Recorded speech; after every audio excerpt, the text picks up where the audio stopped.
Le flocon vert est une démarche labellisante qui à la fois accompagne les territoires de montagne dans leur transition écologique et qui a aussi pour visée pédagogique d'informer les citoyens, les pratiquants, les touristes, les visiteurs de finalement quel choix on a quand on veut intégrer des enjeux climat, consommation responsable dans son choix de destination touristique ou de pratique sportive. Alors le flocon vert, c'est les territoires qui viennent le chercher. On a besoin que les élus s'engagent et portent la démarche. Ça c'est très important, c'est pas nous qui allons tamponner, taguer les territoires par une étiquette verte. C'est vraiment une démarche volontaire. Cette démarche volontaire, donc, elle prend forme par un engagement politique. Et une fois que cet engagement politique il est fait, c'est une démarche qui va durer plusieurs mois et qui va viser en fait à mettre en ordre de marche tous les acteurs du territoire dans le même sens.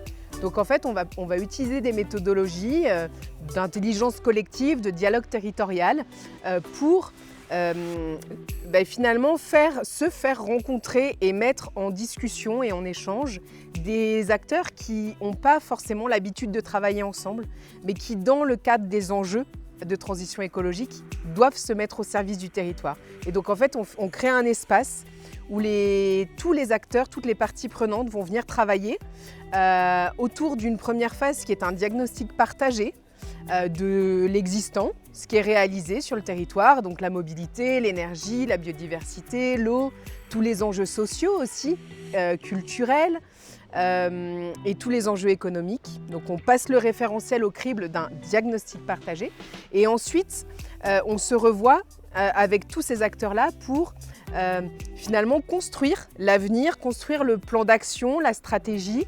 de ce que sera le territoire à horizon 5, 10, 15 ans. Mountain Riders accompagne individuellement chaque territoire qui s'engage dans le flocon vert à faire émerger en fait sa stratégie de durabilité et son plan d'action qui lui est propre.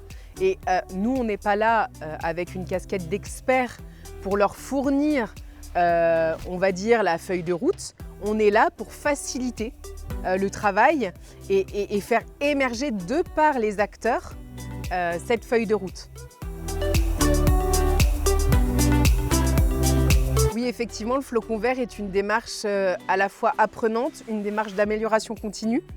Donc obtenir son flocon vert, ça vient valoriser tout un travail d'engagement qu'on a fait, d'actions qu'on a déjà réalisées et d'engagement qu'on prend pour l'avenir. Avoir son flocon vert, en fait, c'est le début d'une phase encore plus importante de travail qui est celle en fait, de progresser. L'enjeu, quand on obtient son flocon vert, c'est de 1, de ne pas le perdre, et de 2, d'aller cranter le niveau suivant. On a 3 niveaux de flocons.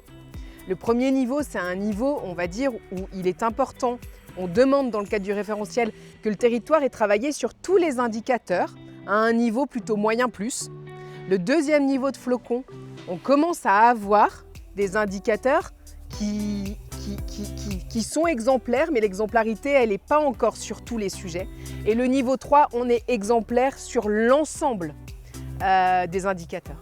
Voilà la différence entre les 3 niveaux et aujourd'hui on a 22 territoires labellisés, dont 7 qui sont labellisés 2 flocons et le reste labellisé 1 flocon.